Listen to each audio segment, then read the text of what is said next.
जय हिंद दोस्तों, आपका अपना YouTube चैनल D2M यानी डायरेक्ट टू माइंड एजुकेशन में स्वागत है। दोस्तों, जैसा कि मैंने आप सबको बताया था कि BSSC इंटर स्तरीय एग्ज़ाम जिसका भी फॉर्म भराया है, आप सब लगे हुए होंगे एग्ज़ाम की तैयारी में, प्रिपरेशन में। तो मैं आप सबके लिए सेट प्रैक्टिस लेकर के आ रहा हूं। तो आज उस सेट प्रैक्टिस का ये तीसरा सेट है। तो सबसे पहले मैंने बताया था कि आप सबको मैं पहले प्रैक्टिस सेट जो प्रीवियस ईयर के क्वेश्चन होंगे उसको मैं करा दूँ। तो जैसा कि आप देख रहे होंगे कि ये 27/1/2013 के पेपर हुए हैं, उसका मैं आज क्वेश्चन कराऊंगा। आप अगर मेरे चैनल से पहली बार जुड़े हुए हैं तो चैनल को लाइक करें, सब्सक्राइब करें। इससे ये होगा कि मैं जो भी वीडियो डालूंगा सबसे पहले आपको नोटिफिकेशन मिलेगा और आप क्वेश्चन से अपडेट रहेंगे। तो आइए हम एक एक करके प्रश्नों को देखते हैं कि क्वेश्चन क्या कहता है। क्वेश्चन नंबर हम 1 देखेंगे दोस्तों। क्वेश्चन नंबर 1 कहता है, उस राज्य का नाम क्या है जहां नालंदा नाम का प्राचीन शैक्षिक स्थल था। यानी आप नालंदा विश्वविद्यालय की बात कर रहा है, तो इसका करेक्ट आंसर क्या हो जाएगा? Option number 1 Bihar. अच्छा, बिहार के जो नालंदा विश्वविद्यालय है इसकी स्थापना किसने की थी? तो कुमारगुप्त ने। किसने की थी दोस्तों? कुमारगुप्त ने। ध्यान में रखेंगे, कुमारगुप्त ने जो है इसकी स्थापना की थी। तो इसका करेक्ट आंसर क्या हो जाएगा? Option number 1। अगला प्रश्न देखेंगे, कहता है किस लेखक ने जासूसी पात्र पोई रोट क्या है? किस लेखक ने जासूसी पात्र पोई रोट की रचना की? तो इसका करेक्ट आंसर हो जाएगा ऑप्शन नंबर 2 क्रिस्टी ने। अगला प्रश्न देखेंगे दोस्तों, कहता है किस लेखक ने प्रसिद्ध चरित्र जीवस की रचना की? तो इसका करेक्ट आंसर हो जाएगा ऑप्शन नंबर 2 पीजी वुडहाउस ने। अगला प्रश्न देखेंगे, कहता है नगर कोझिकोड कहलाता था। क्या है? नगर कोझिकोड क्या कहलाता था? तो इसका सही आंसर हो जाएगा ऑप्शन नंबर 4 कालीकट। अगला प्रश्न देखेंगे दोस्तों, क्या कहता है कि चीन की संसद क्या कहलाती है? ये संसद का नाम पूछ दिया है आपसे। यानी आप जो लुसेंट जैसे बुक का इस्तेमाल करते हैं आप अपने प्रिपरेशन में, तो उसमें आप देखते होंगे कि विविध के प्रश्न हैं। तो चीन की संसद क्या कहलाती है? तो इसका जो सही आंसर हो जाएगा ऑप्शन नंबर 3 राष्ट्रीय जन कांग्रेस। आपने पढ़ा होगा, रट्टा मारा होगा, नेशनल पीपुल्स कांग्रेस। तो बिल्कुल यही नेशनल है, पीपुल्स है और ये कांग्रेस है, तो राष्ट्रीय जन कांग्रेस। अच्छा, राष्ट्रीय असेंबली कहाँ का है? तो ये पाकिस्तान का है। राष्ट्रीय असेंबली कहाँ का है दोस्तों? पाकिस्तान का है। कांग्रेस तो आपको पता है अमेरिका का है, जबकि डाइट कहाँ का है? जापान का है दोस्तों। इसका करेक्ट आंसर क्या हो जाएगा? Option number 3। अगला प्रश्न देखेंगे, क्वेश्चन नंबर 6 कहता है इस वर्ष प्रथम व्यक्ति अंतरिक्ष में गया। यानी ऑप्शन दिया हुआ है कि किस वर्ष में सबसे पहले व्यक्ति अंतरिक्ष में गया था? 1957, 1982, 1961, 1990। तो इसका करेक्ट आंसर हो जाएगा ऑप्शन नंबर 3 1961 ईस्वी में। अगला प्रश्न है, इस राष्ट्र का राष्ट्रीय प्रतीक सिंह नहीं है। यानी इसमें से 4 ऑप्शन में से 3 ऐसे देश हैं, कंट्री हैं जिसका प्रतीक जो है राष्ट्रीय प्रतीक सिंह है, और एक ऐसा कंट्री जिसका राष्ट्रीय प्रतीक सिंह नहीं है। तो उसका करेक्ट आंसर क्या हो जाएगा? Option number 1 Pakistan. अगला प्रश्न देखेंगे। अगला प्रश्न क्या कहता है? कहता है कि एक मानचित्र में समान दाब वाली रेखाएं क्या कहलाती है? यानी जो समान दाब बनाती हैं उसको हम क्या कहते हैं? तो इसका जो करेक्ट आंसर हो जाएगा ऑप्शन नंबर 3। अच्छा, ये बार्स क्यों मैंने बोला? तो आप इतना समझ लीजिएगा कि प्रेशर का यानी दाब का जो राष्ट्रीय यूनिट होता है वो बार ही होता है।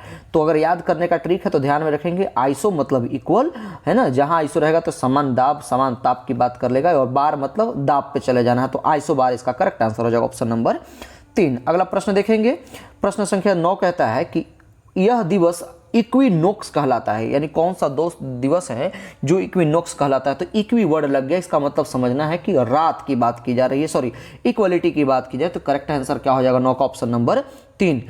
21 मार्च को जो है इक्विनोक्स कहा जाता है। अगला प्रश्न देखेंगे दोस्तों, कहता है वह राजनीतिज्ञ विमान दुर्घटना में मारे गए। इनमें से कौन से ऐसे राजनीतिज्ञ हैं जो कि विमान दुर्घटना में मारे गए? तो इसका करेक्ट आंसर हो जाएगा ऑप्शन नंबर 4 संजय गांधी। ध्यान में रखेंगे दोस्तों।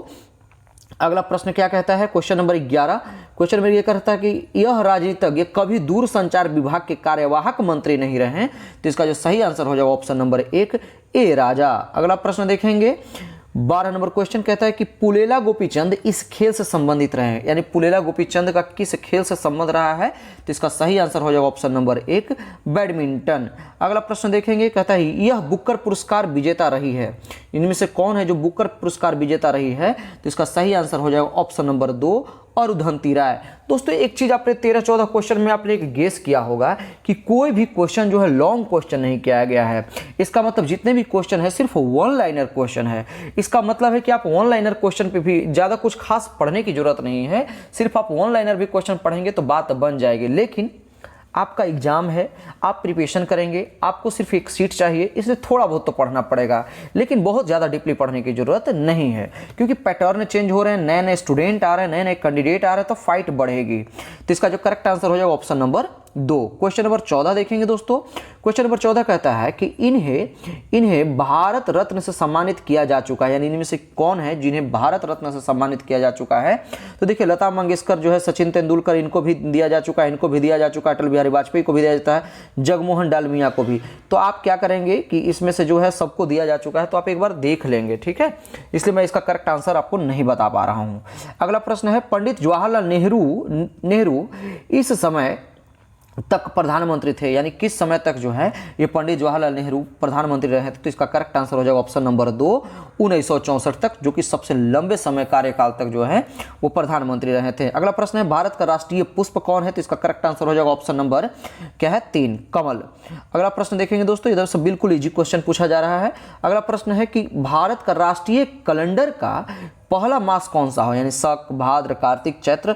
तो आपको चैत, माघ, फागुन, चैत, फागुन, ये सब आपको डेट याद होगा मंथली। तो इसका जो करेक्ट आंसर हो जाएगा ऑप्शन नंबर 4, चैत्र। शुरुआत का जो महीना होता है वो चैत्र होता है, जबकि अंत का महीना जो होता है वो फागुन होता है, ध्यान में रखेंगे। अगला प्रश्न क्या कहता है, प्रश्न संख्या 18 नंबर प्रश्न क्या कहता है दोस्तों, कहता है 5 सितंबर इस कारण मनाया जाता है क्योंकि यह उनका जन्म दिवस है। यानी क्यों मनाया जाता है 5 सितंबर को, तो आपको पता है कि 5 सितंबर को जो है शिक्षक दिवस मनाया जाता है। और शिक्षक दिवस किसके जन्म दिवस पर मनाया जाता है, ऑप्शन नंबर 3, सर्वपल्ली राधाकृष्णन। अगला प्रश्न देखेंगे, कहता है राष्ट्रीय गीत इस उपन्यास से लिया गया, यानी राष्ट्रीय गीत जो है किस उपन्यास से लिया गया। तो इसका करेक्ट आंसर हो जाएगा ऑप्शन नंबर 1, आनंद मठ। क्या है, आनंद मठ, ध्यान में रखेंगे। आनंद मठ से प्रेरित एक विद्रोह भी था जिसका नाम क्या था दोस्तों, सन्यासी विद्रोह। क्या नाम था दोस्तों, ध्यान में रखेंगे, इसका नाम था सन्यासी विद्रोह, ठीक है। अगला प्रश्न देखेंगे दोस्तों क्या कहता है। अगला प्रश्न है, इस पुस्तक पर आधारित YouTube वीडियो बहुत लोकप्रिय था, आखिर कौन सा ऐसा पुस्तक था जिस पर सबसे अधिक वीडियो YouTube चले हैं। तो इसका जो करेक्ट आंसर हो जाएगा option number 4, the last lecture. अगला प्रश्न देखेंगे, भारत में संघ शासित प्रदेशों की संख्या है, ये 2013 के टाइम की बात कर रहा है। तो उस समय जो संघ शासित प्रदेशों की संख्या थी वो 7 थी, लेकिन अभी कितना है, फिर बढ़ा, एक फिर घटा, फिर बढ़ा, तो अभी जो शायद 8 या 9 है, देख लेंगे आप, ठीक है। ये हम कंफर्म नहीं कर पा रहे हैं आपको, चूंकि अगला प्रश्न देखेंगे, क्वेश्चन नंबर 22 देखेंगे दोस्तों। 22 नंबर क्वेश्चन क्या कहता है कि मैकमोहन रेखा भारत तथा इस देश के बीच सीमा रेखा बनाती है। आखिर भारत और किस देश के बीच में जो है मैकमोहन रेखा सीमा बनाती है। तो इसका करेक्ट आंसर हो जाएगा ऑप्शन नंबर 4, चाइना के बीच में। अगला प्रश्न देखेंगे, सतपुड़ा पर्वत श्रृंखला तापी तथा इस नदी के बीच स्थित है, यानी सतपुड़ा पर्वत श्रृंखला जो है वो तापी और किस नदी के बीच में स्थित है। तो इसका करेक्ट आंसर हो जाएगा ऑप्शन नंबर 1, नर्मदा नदी के बीच में स्थित है। अगला प्रश्न देखेंगे, माउंट एवरेस्ट की ऊंचाई लगभग है। तो इसकी जो ऊंचाई है वो 8850 मीटर आप लगाएंगे, हालांकि आपके दिमाग में होगा 8848 मीटर, जो कि ये भी सही है और ये भी सही है। इसलिए सही है कि आप जानते हैं कि पहाड़ की ऊंचाई जो है वो लगभग धीरे धीरे बढ़ती रहती है। तो इसको याद करने का तरीका है 8848। क्या, 8848 आप ऐसे याद रखेंगे, इजिली वे में याद रहेगा, 8848, ठीक है। तो अभी जो अगर ये नहीं दिया हुआ है तो आप 8850 मीटर लगा करके आएंगे, बिल्कुल सही होगा। अगला प्रश्न देखेंगे, तलचर कोयले की खाने कहाँ है। तलचर कोयले की खाने जो है वो कहाँ है। तो आपका ऑप्शन दिया हुआ है, बिहार है, झारखंड है, इसके बाद क्या दे रखा है, झारखंड के बाद है उड़ीसा है, या फिर छत्तीसगढ़ है। तो इसका जो करेक्ट आंसर हो जाएगा दोस्तों ऑप्शन नंबर 3, उड़ीसा है। अगला प्रश्न देखेंगे, प्रश्न संख्या 26 क्या कहता है, कहता है 26 नंबर क्वेश्चन देखेंगे दोस्तों, कहता है कि यह राज्य नमक उत्पादन नहीं है, यानी कौन सा राज्य है जिसमें नमक का उत्पादन नहीं किया जाता है। तो इसका करेक्ट आंसर हो जाएगा ऑप्शन नंबर 2, बिहार राज्य। अगला प्रश्न देखेंगे दोस्तों, कहता है कि निम्न व्यक्ति के समाधि स्थल को विजय घाट कहते हैं, यानी किसके समाधि स्थल को विजय घाट कहते हैं। तो इसका जो करेक्ट आंसर हो जाएगा 27 का, वो ऑप्शन नंबर 3, लाल बहादुर शास्त्री। अगला प्रश्न देखेंगे, कहता है 28 नंबर प्रश्न क्या कह रहा है दोस्तों, कहता है कि प्रथम बार जवाहरलाल नेहरू कांग्रेस पार्टी के अध्यक्ष इस वर्ष चुने गए थे, यानी जवाहरलाल नेहरू जो है वो कांग्रेस पार्टी के अध्यक्ष कब बने थे? तो इसका जो करेक्ट आंसर हो जाएगा ऑप्शन नंबर 1 1929 ईस्वी में। अगला प्रश्न है भारत में प्रथम महिला मुख्यमंत्री कौन थी? कौन थी जो पहली मुख्यमंत्री बनी थी? तो इसका जो करेक्ट आंसर हो जाएगा ऑप्शन नंबर 2 सुचेता कृपलानी। कहाँ की? यूपी की सबसे पहले मुख्यमंत्री उन्होंने बनी थी। अगला प्रश्न है भारत में पहली बोलती फिल्म कौन सी थी? तो पहली बोलती मूवी जो थी दोस्तों वो ऑप्शन नंबर 3 आलम आरा। जबकि मूक की बात कर जाए तो राजा हरिश्चंद्र की बात करेंगे। अगला प्रश्न देखेंगे दोस्तों, क्या कहता है सर्वश्रेष्ठ फीचर का राष्ट्रीय पुरस्कार प्राप्त करने वाली पहली फिल्म थी? कौन सी पहली फिल्म थी जो सर्वश्रेष्ठ राष्ट्रीय पुरस्कार प्राप्त की थी? तो इसका जो करेक्ट आंसर हो जाएगा ऑप्शन नंबर 2 क्या है? श्यामची आई। क्या? श्यामची आई। अगला प्रश्न देखेंगे, क्वेश्चन नंबर 32 क्या कहता है? कहता है इस व्यक्ति ने लोकसभा चुनाव में सबसे अधिक मतों से जीतने का विश्व रिकॉर्ड कायम किया था। कौन थे? तो इसका जो करेक्ट आंसर हो जाएगा ऑप्शन नंबर, इसका तो रामविलास पासवान, शरद पवार, इंदिरा गांधी, आचार्य। एक बार थोड़ा सा इसको देख लीजिएगा, मेरे हिसाब से रामविलास पासवान होना चाहिए, लेकिन आप इसको देख लीजिएगा। अगला प्रश्न देखेंगे, क्वेश्चन नंबर 33 क्या कहता है? कहता है किसे फ्रंटियर गांधी कहा जाता है? तो इसका सही आंसर हो जाएगा ऑप्शन नंबर 2 खान अब्दुल गफार खान। अगला प्रश्न है वाक्यांश जस्ट डू इट क्या है? जस्ट डू इट इस कंपनी से संबंधित है, यानी जस्ट डू इट जो है वो किसका लोगो है दोस्तों? तो इसका जो सही आंसर हो जाएगा ऑप्शन नंबर 4 नाइक का। अगला प्रश्न देखेंगे, NSAID दर्द निवारकों की एक श्रृंखला में आई इसके लिए आता है। किसके लिए आता है दोस्तों? तो इसका करेक्ट आंसर हो जाएगा ऑप्शन नंबर 3 इन्फ्लेमेटरी। अगला प्रश्न है ओमेगा 3 इसका एक वर्ग है। किसका वर्ग है ओमेगा 3 दोस्तों? तो इसका करेक्ट आंसर हो जाएगा ऑप्शन नंबर 1 वसीय एसिड। अगला प्रश्न देखेंगे, कहता है उस प्रथम ग्रह का नाम बताइए क्या है? उस प्रथम ग्रह का नाम क्या है जिसके बारे में खोज में बताया गया कि वहां 2 सूर्योदय होते हैं? तो इसका सही आंसर हो जाएगा ऑप्शन नंबर 4 केपलर 16b। ध्यान में रखेंगे। अगला प्रश्न क्या कहता है? कहता है 2011 में किस नेता ने अनशन किया तथा इसे सद्भावना मिशन कहा? तो इसका सही आंसर हो जाएगा ऑप्शन नंबर 38 का ऑप्शन नंबर 2। 38 का सही क्या हो जाएगा? नरेंद्र मोदी। अगला प्रश्न देखेंगे दोस्तों, कहता है कि नालंदा अंतर्राष्ट्रीय विश्वविद्यालय ध्यान में रखेंगे दोस्तों, विद्यालय का पहला कुलपति किसे नियुक्त किया गया? तो इसका सही आंसर हो जाएगा option number 1 doctor APJ Abdul Kalam. अगला प्रश्न क्या कहता है? क्वेश्चन नंबर 40 कह रहा है दोस्तों 2011 में किस भारतीय क्रिकेट के खिलाड़ी ने खेल के एक दिवसीय प्रारूप से संन्यास लिया? तो 2011 की बात करें तो इसका सही आंसर हो जाएगा ऑप्शन नंबर 3 राहुल द्रविड़, जो कि अभी इंडिया के कोच रहे हैं। अगला प्रश्न देखेंगे दोस्तों, कहता है USA में 2011 में किस अंतर्राष्ट्रीय संस्थान के भूतपूर्व प्रमुख को बंदी बनाया गया था? तो इसका करेक्ट आंसर हो जाएगा ऑप्शन नंबर 3 IMF। अगला प्रश्न है क्या कहता है? कहता है किस यूरोपीय देश ने 2011 में अपना प्रथम महिला प्रधानमंत्री चुना? तो इसका सही आंसर हो जाएगा ऑप्शन नंबर 1 डेनमार्क ने जो है वो अपना प्रथम महिला प्रधानमंत्री चुना। अगला प्रश्न है EMI जो कर्ज भुगतान से संबंधित है में ई का जो पूछ रहा है कि इसमें ई का जो है किसके लिए आता है? तो जब भी इस तरह का क्वेश्चन है ना तो ई जो है वो इक्विडेट की बात करेगा। जनरली ई साइक्लिंग ये सब की बात आए तब वहाँ पे इलेक्ट्रॉनिक लगाएंगे, लेकिन यहाँ EMI का मतलब होता है, ई का मतलब है इक्वेटेड। क्या ई का मतलब क्या है यहाँ पे दोस्तों? इक्वेटेड। क्वेश्चन नंबर 44 देखेंगे। 44 कहता है झांसी की रानी क्या झांसी के रानी के तौर पर कौन प्रसिद्ध है? तो झांसी के रानी के तौर पर कौन प्रसिद्ध है दोस्तों? तो 44 का करेक्ट आंसर हो जाएगा ऑप्शन नंबर 4 रानी लक्ष्मीबाई। अगला प्रश्न देखेंगे, कहता है भारत की श्वेत क्रांति के पिता कौन कहे जाते हैं? भारत में जो श्वेत क्रांति है उसके पिता किसे फादर ऑफ श्वेत व्हाइट रिवॉल्यूशन कहा जाता है? तो इसका जो करेक्ट आंसर हो जाएगा ऑप्शन नंबर 3 PG कुरियन। क्या है? PG कुरियन। अगला प्रश्न देखेंगे, क्वेश्चन नंबर 46 कहता है अमेरिकी विशेष सेना जिसने ओसामा बिन लादेन को मारा क्या कहलाती है?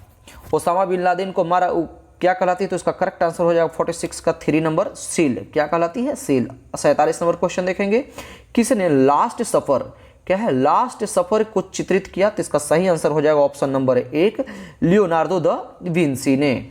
अगला प्रश्न है ब्रिटिश शासन के विरुद्ध कांग्रेस ने किस वर्ष असहयोग प्रारंभ किया था? असहयोग आंदोलन प्रारंभ किया था? तो इसका सही आंसर हो जाएगा ऑप्शन नंबर 1 1920 में। अगला प्रश्न देखेंगे, क्वेश्चन नंबर 49 कहता है यह प्रसिद्ध स्थल बिहार में स्थित है। कौन सा ऐसा जो स्थल है जो बिहार में स्थित है? तो सलीम अली पक्षी विहार, ये तो उड़ीसा में है, गलत है ना। अशोक स्तंभ ना, ये तो देखेंगे आपका उदंती पक्षी विहार कामाख्या जो है आसाम में है। अशोक स्तंभ कहाँ है दोस्तों?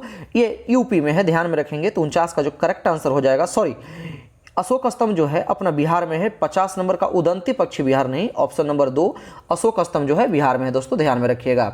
अगला प्रश्न क्या कहता है? लेकिन अशोक स्तंभ का चिन्ह जो है सांची स्तूप से लिया गया था, ध्यान में रखिएगा। अगला प्रश्न है पृथक पंचायती राज मंत्रालय का गठन कब हुआ? तो इसका सही आंसर हो जाएगा 50 का आंसर 4/2004 में।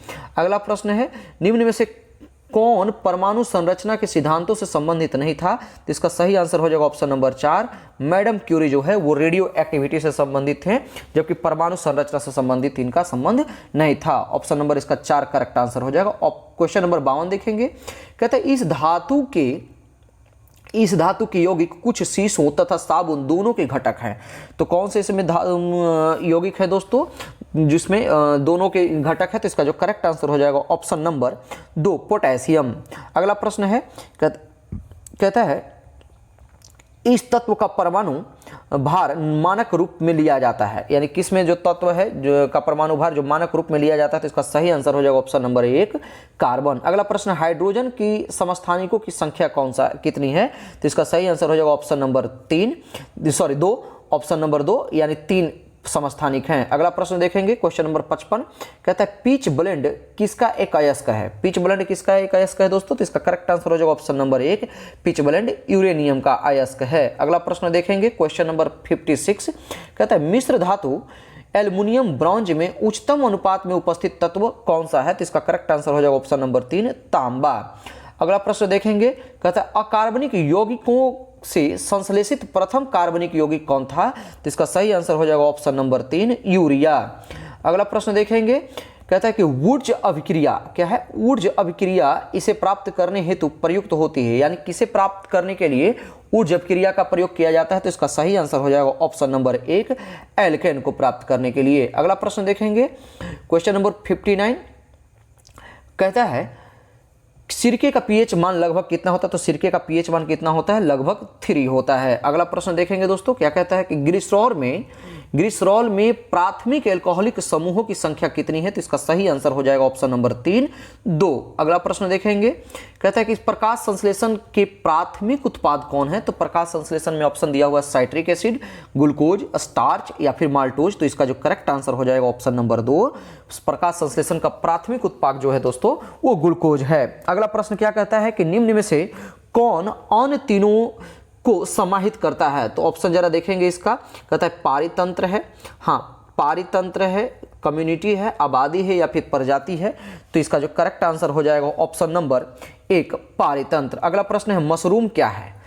पूछता है कि मशरूम क्या है? तो इसका जो सही आंसर हो जाएगा मशरूम क्या है दोस्तों? तो इसका करेक्ट आंसर हो जाएगा ऑप्शन नंबर 4 मशरूम कवक है, ध्यान में रखेंगे।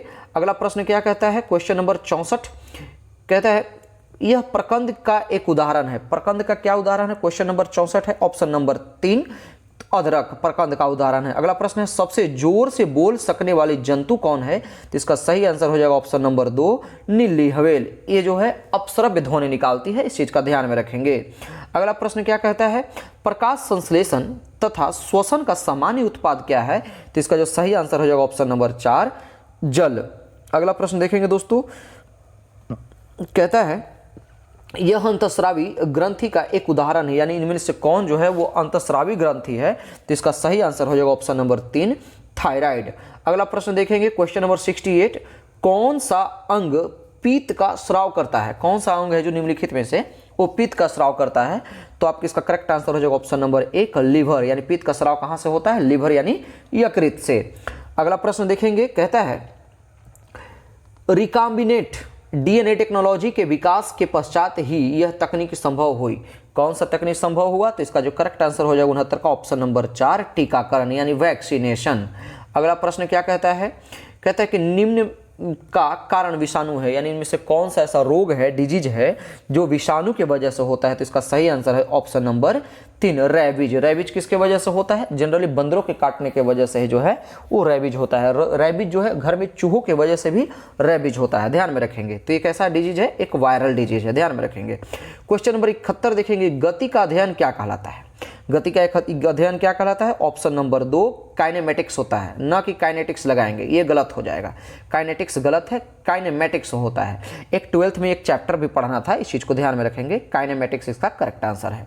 क्वेश्चन नंबर 72 देखेंगे, कहता है क्वांटम सिद्धांत का सुझाव किसने दिया? क्वांटम सिद्धांत का सुझाव किसने दिया? ये वीवीआई क्वेश्चन है, ये आपको बार बार साइंस से अगर संबंधित क्वेश्चन पूछे तो इस तरह का क्वेश्चन आपसे पूछेगा ही पूछेगा। क्वांटम सिद्धांत का सुझाव किसने दिया? तो इसका सही आंसर हो जाएगा ऑप्शन नंबर 3 मैक्स प्लैंक ने। अगला प्रश्न देखेंगे, कहता है वह यंत्र जो अत्यधिक तापक्रम मापता है वो क्या कहलाता है? जो सबसे अधिक टेम्परेचर मापता है उसको हम क्या कहते हैं? Option number 1 pyrometer. अगला प्रश्न क्या कहता है? कहता है कि लक्स इसकी इकाई है। लक्स जो है किसकी इकाई है? तो इसका जो करेक्ट आंसर हो जाएगा ऑप्शन नंबर 4 प्रतिदीप्त की। अगला प्रश्न देखेंगे, क्वेश्चन नंबर 75 देखेंगे दोस्तों, कहता है यह एक अश्व शक्ति का समतुल्य है, यानी वैल्यू दिया हुआ है और अब बताइए कि कौन ये जो है वो एक अश्व शक्ति के बराबर है? तो इसका करेक्ट आंसर हो जाएगा ऑप्शन नंबर 1 746 वाट्स बराबर क्या होता है? 1 हॉर्स पावर होता है, ध्यान में रखिएगा। अगला प्रश्न देखेंगे दोस्तों, क्या कहता है, यदि एक अवतल दर्पण में वस्तु एवं प्रतिबिंब दोनों वक्रता केंद्र पर है तो वस्तु का प्रतिबिंब कहाँ होगा, यानी कैसा होगा, ये पूछ रहा है। तो 76 का जो करेक्ट आंसर हो जाएगा ऑप्शन नंबर 3 वस्तु के समान के आकार का जो है इसका प्रतिबिंब बनेगा। अगला प्रश्न देखेंगे, क्वेश्चन नंबर 77 क्या कहता है? थोड़ा लॉन्ग क्वेश्चन है, इसको आराम से रीड करेंगे। ऊष्मागतिकी का कौन सा नियम यह कहता है कि बिना किसी बाह्य कारक की सहायता के किसी कम ताप वाली वस्तु से किसी उच्च ताप वाली वस्तु को ऊष्मा स्थानांतरित नहीं की जा सकती है? तो ये ऊष्मागतिकी का कौन सा नियम बताता है? तो ये जो इसका करेक्ट आंसर है ऑप्शन नंबर 3 दूसरा नियम जो है ये बताता है। अगला प्रश्न क्या कहता है? क्वेश्चन नंबर 78 कहता है एक वायुयान की ध्वनि सामान्यतः किसके संगत होती है? तो वायुयान का जो ध्वनि होता है ना ऑप्शन नंबर 2 यानी 100 डेसिबल के लगभग बराबर होता है। अगला प्रश्न देखेंगे, कहता है 1 नैनोमीटर किसके बराबर होता है? तो 10⁻⁹ mm के बराबर होता है। अगला प्रश्न क्या कहता है कि सौर ऊर्जा का प्रमुख स्रोत क्या है? तो सौर ऊर्जा का प्रमुख स्रोत क्या है दोस्तों? क्वेश्चन नंबर 80 का सही आंसर हो जाएगा ऑप्शन नंबर 4 नाभिकीय संलयन। अगला प्रश्न देखेंगे, क्वेश्चन नंबर 81 कहता है कि जनजाति संथाल इस राज्य में नहीं रहती है, यानी संथाल जनजाति है जो किस राज्य में नहीं रहती है? तो इसका सही आंसर हो जाएगा, देखिए असम दिया हुआ है, झारखंड दिया हुआ है, उड़ीसा दिया हुआ है, पश्चिम बंगाल दिया है। झारखंड में तो संथाल रहती है, उड़ीसा में भी कहीं ना कहीं रहती है। तो आप इस क्वेश्चन को स्टार मारेंगे और आप खुद से देख लेंगे, इसलिए मैं एक क्वेश्चन को नहीं करा रहा हूँ। ऐसे अगर डायरेक्टली बात की जाए तो इसका जो मेनली होना चाहिए वो इसमें तो रहती ही है, पश्चिम बंगाल में, असम में भी थोड़ी थोड़ी रहती है, हाँ उड़ीसा में शायद नहीं रहती है संथाल। तो आप इसको देख लेंगे, हम क्लियर नहीं हो पा रहे हैं। अगला प्रश्न देखेंगे, क्वेश्चन नंबर 82 क्या कहता है कि भारत में विशालतम समुद्र तट कहाँ है? यानी कौन सा ऐसा समुद्र तट है जो सबसे अधिक यानी लॉन्ग है? तो इसका जो करेक्ट आंसर हो जाएगा ऑप्शन नंबर 3 तमिलनाडु का समुद्र तट जो सबसे लंबा है दोस्तों। अगला प्रश्न देखेंगे, झारखंड के उत्तर में स्थित कौन सा राज्य है? तो झारखंड के उत्तर में कौन सा है दोस्तों राज्य उपस्थित है? तो ऑप्शन नंबर 2 बिहार। अगला प्रश्न है, सबसे अंदर भूमि द्वारा घिरा पतन कौन सा है? पतन का मतलब यहाँ पर क्या होता है? पोर्ट। क्या होता है? पोर्ट मतलब बंदरगाह। तो सबसे अंदर भूमि द्वारा घिरा हुआ पतन कौन सा है? तो इसका करेक्ट आंसर हो जाएगा ऑप्शन नंबर 4 विशाखापट्टनम। अगला प्रश्न देखेंगे, क्वेश्चन नंबर 85 दिल्ली से कोलकाता को जोड़ने वाले राष्ट्रीय मार्ग का क्रमांक कौन सा है? तो इसका करेक्ट आंसर हो जाएगा ऑप्शन नंबर 2 क्या है? 2 ही। अगला प्रश्न देखेंगे, केसर का मुख्य उत्पादक राज्य कौन सा है? तो इसका सही आंसर हो जाएगा ऑप्शन नंबर 3 जम्मू एवं कश्मीर। अगला प्रश्न देखेंगे, क्या कहता है कि रबी की फसल की कटाई का मौसम इसमें से कौन सा होता है? तो रबी का फसल कब होता है? तो सितंबर तो होगा नहीं, गलत है। जनवरी नहीं। अब देखेंगे, जनरली जो होता है 87 का करेक्ट आंसर जो होगा ऑप्शन नंबर 1 मार्च में जो है वो रबी की फसलें काटी जाती है। अगला प्रश्न देखेंगे दोस्तों, क्या कहता है? कहता है बिहार में स्थित इस्पात संयंत्र है। कौन सा जो है संयंत्र जो है बिहार में स्थित है, इस्पात संयंत्र? तो इसका जो करेक्ट आंसर हो जाएगा, देखिए इसको टिस्को ये सब तो कुछ है नहीं, तो इसको आप इग्नोर मारिए, आप इसको चेक कर लीजिएगा। अगला प्रश्न देखेंगे, क्वेश्चन नंबर 89 क्या कहता है कि नैरोरा नाभिकीय शक्ति संयंत्र कहाँ स्थित है? क्या है? नैरोरा, कल्पकम, ये सब आप ध्यान में रखेंगे, आपसे पूछता है, ठीक है। तो नैरोरा जो है वो नाभिकीय शक्ति संयंत्र कहाँ स्थित है? तो क्वेश्चन नंबर 89 का सही आंसर हो जाएगा ऑप्शन नंबर 3, उत्तर प्रदेश। अगला प्रश्न देखेंगे, क्या कहता है? कहता है किस कोयले में कार्बन की मात्रा अधिकतम होती है? कौन सा कोयला है जिसमें कार्बन की मात्रा सबसे अधिक होती है? तो इसका करेक्ट आंसर हो जाएगा ऑप्शन नंबर 4, एंथ्रासाइट में। नेक्स्ट प्रश्न देखेंगे दोस्तों, कहता है कि नदियों के द्वारा मिट्टी का जमाव क्या कहलाता है? यानी जो नदियां बहा करके लाती है और जो मिट्टी जमा कर देती है उसको हम क्या कहेंगे? तो उसका जो करेक्ट आंसर हो जाएगा ऑप्शन नंबर 1, जलोढ़ मिट्टी। अगला प्रश्न देखेंगे, अब माफ़ कीजिएगा, यहाँ से जो दोस्तों आपका जो प्रश्न शुरू होता है वो सारे के सारे मैथ का प्रश्न है। इस सेट में लगभग 91 जीके, जीएस और साइंस के क्वेश्चन किए गए हैं। उम्मीद करते हैं कि आपको सेशन पसंद आया हो। इसी तरह के डेली आपको एक एक करके बीएसएससी का प्रैक्टिस सेट दिया जाएगा। आप अगर ये सोच रहे होंगे कि मैंने फॉर्म भर दिया, फिर डिले होगी, फिर बाद में हम प्रिपरेशन में लगेंगे, ऐसा बिल्कुल नहीं है। एग्जाम अब बिहार सरकार जो है एक्टिव हो गई है, आयोग बिल्कुल एक्टिव हो गया है, एग्जाम कभी भी ले सकता है, इसलिए आप प्रिपरेशन में अभी से ही लग जाइए। जितना पहले लगेंगे उतना ही आपके लिए बेहतर होगा। उम्मीद करते हैं कि आपको सेशन पसंद आया होगा। अगर सेशन पसंद आए तो आप लाइक करें, सब्सक्राइब करें। फिर मिलते हैं अगले एपिसोड में। धन्यवाद।